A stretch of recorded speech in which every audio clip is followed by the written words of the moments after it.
Hello everyone. In our soil mechanics, today we are going to see our next chapter, earth pressure.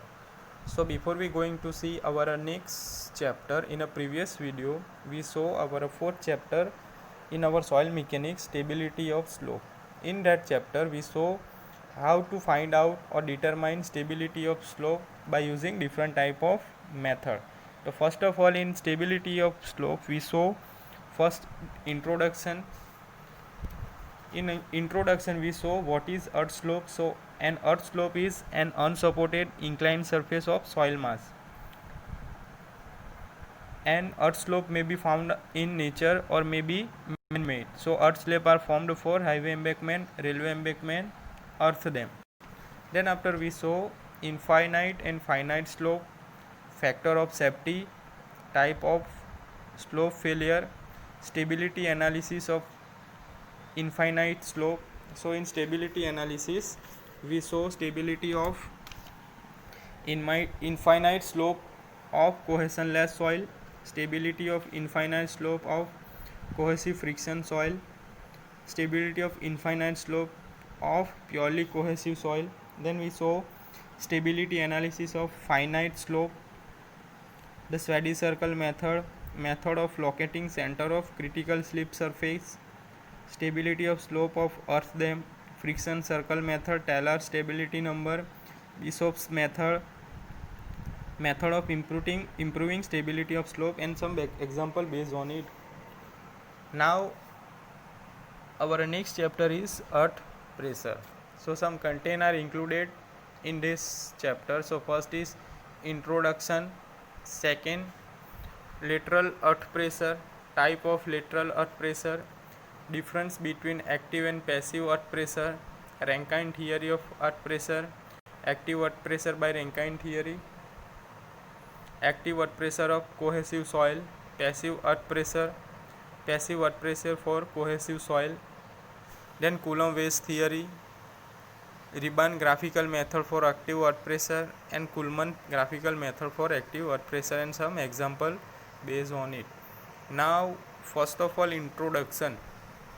So in introduction, what is retaining wall? So a retaining wall is a structure used for maintaining the ground surface at a different elevation on either side of it. ठीक है, retaining wall क्या है? It is rigid structure, one of the rigid structure maintaining the ground को maintain करने के लिए one of the rigid structure है. ठीक है, एट डिफरेंट एलिवेशन पे वो रिजिड स्ट्रक्चर है जो ग्राउंड सरफेस को स्टेबल करेगा. ठीक है, सपोज कोई हमारा हिली एरिया है. ठीक है, लाइक ये हमारी रिटेनिंग वॉल है. ठीक है, ये हिली एरिया पे कंस्ट्रक्ट की गई है. सो एट दैट टाइम जो सॉइल प्रेशर आएगा वो किस पे एक्ट होगा? Back of the retaining wall के बैक पे आएगा. ठीक है, so it is the rigid structure to maintain the ground surface at different elevation. The material retain और supported by the structure is called backfill. ठीक है, backfill किसे बोलेंगे? आप फिगर में यहाँ पे देख सकते हो. This is the part of the structure, it is called backfill of the retaining wall. वो क्या करेगा? रिटेन करेगा, सपोर्ट करेगा. सपोज यहाँ पे सॉइल है, वो सॉइल को क्या करेगा?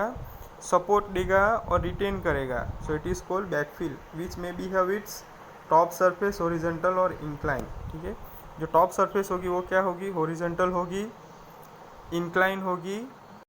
ठीक है, हॉरिजॉन्टल या इंक्लाइन होगी. The position of the backfill lying above the horizontal plane at the elevation of the top of the wall, it is called surcharge. ठीक है, जो इंक्लाइन लाइन होगी या हॉरिजॉन्टल लाइन होगी, एट द टाइम क्या होगा? जो बैकफिल होगा उस पर, तो उसको हम क्या बोलेंगे? सरचार्ज. ठीक है, उस पर लेइंग होगा सॉइल, तो उसको हम क्या बोलेंगे? Surcharge. And it inclination to the horizontal, it is called surcharge angle beta. ठीक है, जो यहाँ पे एंगल फॉर्म होगा उसको हम क्या बोलेंगे? It is beta. The design of the retaining structure required the determination of the magnitude and line of action of the lateral earth pressure. Very most important, कि design of the retaining structure, retaining structure को हम design करेंगे eight the time जो load आएगा soil का उसका हमें magnitude पता होना चाहिए, और लाइन ऑफ एक्शन कि किस लाइन एक्शन पे वो बिहेव कर रहा है, फोर्स, ठीक है, किसी कोई horizontal vertical incline force act हो रहा है तो उसकी इंटेंसिटी और लाइन ऑफ एक्शन हमें जानना जरूरी है to find out the lateral earth pressure. The magnitude of the lateral earth pressure depends upon the number of forces. जो फोर्स का जो मैग्नीट्यूड होगा वो किस पे डिपेंडेंट होगा, it is depends on number of forces, which type of forces act on the retaining wall, ठीक है, and how much forces act on it, कितने नंबर का फोर्स एक्ट हो रहा है, और जो मैग्नीट्यूड क्या है फोर्स का उस पर डिपेंडेंट करेगा magnitude of the lateral earth pressure, such as the mode of the movement of the wall, the flexibility of the wall, the properties of the soil and the drainage condition. और जो magnitude किस पे dependent होगा, first of all तो magnitude of the force, magnitude of earth pressure किस पे dependent करेगा, it is number of forces, movement of the wall, wall की मूवमेंट कैसे हो रही है रिटेनिंग वॉल की, then flexibility of wall and properties of soil, soil की प्रॉपर्टीज़ क्या है, एंड सम ड्रेनेज कंडीशन, ठीक है। So here typical retaining wall section दिया गया है, ठीक है। जो वर्टिकल पार्ट होगा उसको हम क्या बोलेंगे, stem, it is called stem.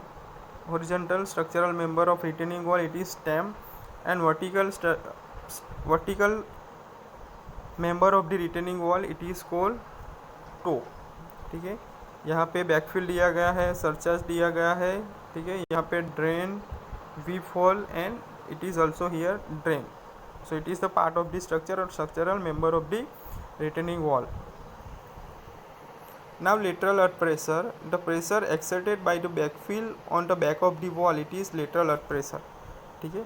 lateral earth pressure कैसे फाइंड करेंगे, किससे बोलेंगे, so when the pressure exerted by the earth backfill on the back of the wall, जो वॉल पे जो फोर्स आएगा सॉइल का, फोर्स आएगा सॉइल की वजह से, ठीक है। सपोज ग्रेवल होगी, सैंड भी होगी, तो उसे भी हम बोलेंगे इट इज़ अर्थ प्रेशर, तो वो वॉल के बैक पे, रिटेनिंग वॉल के बैक पे एक्ट होगा, so it is called lateral earth pressure.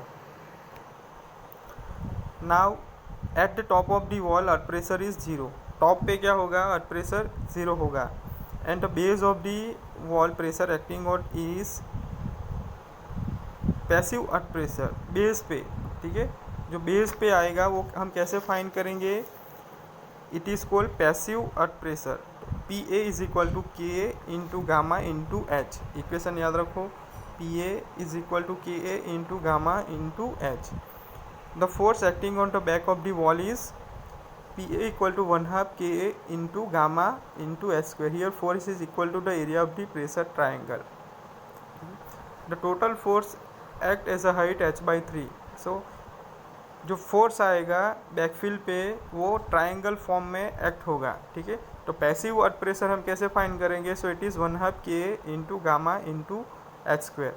Now the total force act height, height पे कितना होगा, कितनी हाइट पे एक्ट होगा total force, it is h/3, so remaining part is h/2, ठीक है। और प्रेशर, एक्टिव प्रेशर हम कैसे फाइंड करेंगे, 1/2 के into gamma into H square. So as per Rankine theory, the lateral earth pressure dependent on the following forces, ठीक है। Rankine theory ने क्या कहा, जो लेटरल अर्थ प्रेशर है वो किस पे डिपेंडेंट होगा, so it is dependent on the mode of movement of wall, wall की फोर्स की वजह से वॉल की मूवमेंट क्या है, the flexibility of wall, wall की फ्लेक्सिबिलिटी क्या है, properties of soil, which type of soil act on the back of the wall, then the drainage condition. Now the plastic equilibrium in soil, a soil mass is said to be in a state of plastic equilibrium if every point of it is on the verge of the failure, ठीक है। जो verge होगा curve form में वो failure होगा, so it is called plastic equilibrium. Rankine theory consider the stress on a soil mass when it is reaches the state of plastic equilibrium. Rankine theory में क्या कहा गया है कि हमें कंसिडर करना है जो सॉइल में स्ट्रेस आएगा, फोर्स की वजह से जो स्ट्रेस आएगा वो क्या करेगा, when it reaches to soil plastic equilibrium, plastic equilibrium पे पहुंचेगा स्ट्रेस, फोर्स की वजह से सॉइल के अंदर स्ट्रेस आएगा।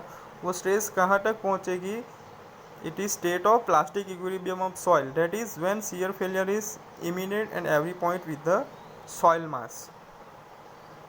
So here figure is given, it is active case slip lines and passive case is slip line. So आप figure में देख सकते हो कि आ figure shows a soil element at a depth z।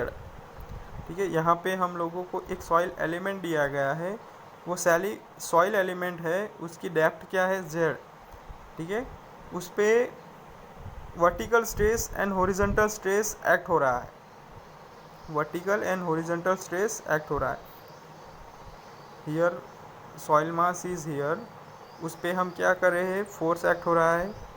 उसकी डेप्थ क्या है, एलिमेंट की डेप्थ क्या है, depth of the soil element is Z. उस पर फोर्स एक्ट हो रहा है वर्टिकल एंड हॉरिजॉन्टल। जो वर्टिकल स्ट्रेस हो रहा है it is sigma V stress, vertical stress sigma V and horizontal sigma H. Since no shear stress act on a horizontal and vertical plane, no shear stress act on the horizontal and vertical plane, जो ये force आ रहा है उस पर कोई shear stress act नहीं होगा। So sigma V and sigma H are principal stress, it is principal stress. The Mohr stress circle representing active and passive stress is shown in figure. आप देख सकते हो फिगर में, it is Mohr circle given for a stability of soil mass for retaining wall. Here active and passive force act on the soil mass. If the wall move away from the backfill, force की वजह से wall क्या होगी, backfill से move होगी। So the soil element expand and the value of sigma N decreases and becoming minimum. Force आएगा backfill पे at the time, force की वजह से जो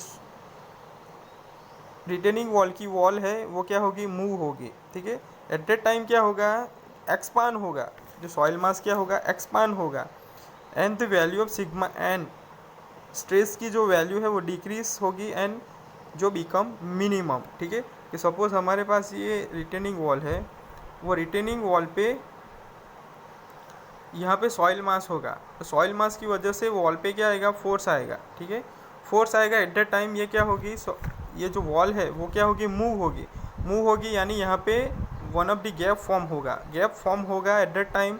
जो सॉइल मास है वो गैप में फिल हो गया आएगा एट दैट टाइम। जो ये गैप में जो स्पेस आएगी उसमें जो सॉइल मास फिल होगा एट दैट टाइम, क्या होगा, जो इंटेंसिटी ऑफ स्ट्रेस होगा वो डिक्रीज होगी, कम होगी, और ये become minimum, so that the state of plastic equilibrium is develop. ठीक है, एट दैट टाइम क्या होगा, state of plastic equilibrium is develop. The Mohr circle touches the strength envelope, एक एनवेलप फॉर्म होगा, it is F1 and the sand mass is said to be in vertical Rankine state. So here for active state, vertical force is a sigma 1 is equal to major principal stress, sigma h, sigma 3 is equal to minor principal stress. So ratio of sigma 1 by sigma 3 is find out by tan square in bracket 45 plus 5 by 2, it is n5. So where Ka equal to coefficient of active earth pressure. So sigma h upon sigma v, horizontal stress divided by vertical force, vertical stress is equal to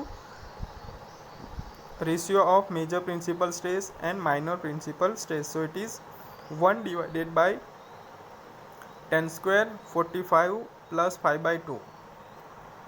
Here we get ratio of major principal stress divided by minor principal stress. It is tan square 45 plus 5 by 2.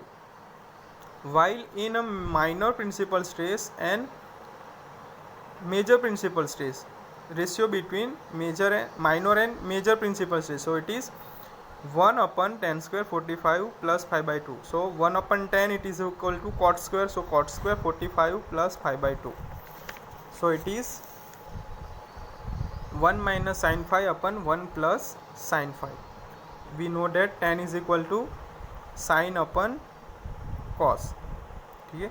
So tan square 45 minus 5/2 equal to 1 minus sine 5 upon 1 plus sine 5. The minimum value of sigma h is defined as active work pressure. So PA equal to KA into sigma V. So it is vertical stress, but we know that vertical stress is equal to sigma 1. It is major principal stress. So it is find out by gamma into Z. So KA into gamma into Z. And theta कैसे find करेंगे? It is 45 plus 5/2. It is passive.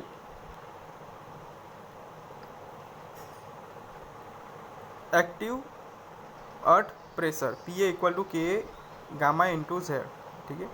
So it circle represent active state in which the pole P1 corresponding the minor principal stress and point A corresponding the major principal stress sigma 3 and sigma 1. So theta equal to 45 plus 5/2. On the other hand, if the wall move towards the backfill, ठीक है, away होगी. First of all passive force के लिए क्या होगी? Active force के लिए away होगी, ठीक है। जो फोर्स सॉइल मास की वजह से जो रिटेनिंग वॉल है वो क्या होगी? अवे होगी, इन डायरेक्शन में मूव होगी. बट इफ द फोर्स की वजह से ये टूवर्ड्स आएगी, ठीक है, एट दैट टाइम क्या होगा? There will be a uniform compression in the horizontal direction.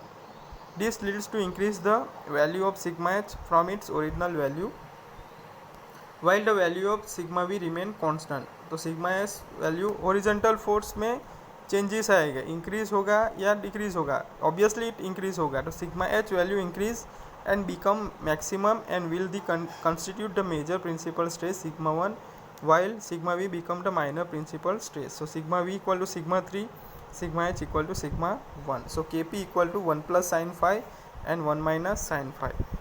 So it is the maximum value of sigma 1 reaches when the Mohr circle touches the strength envelope and the soil is then said to be in passive Rankine strain, and the corresponding lateral pressure is called passive work pressure. PP is equal to KP gamma into Z, ठीक है। सो ये याद रखो, passive earth pressure PP is equal to KP gamma into Z and PA is equal to KA gamma into Z, ठीक है। ये formula example में use होगी. So it is the retaining wall at stability.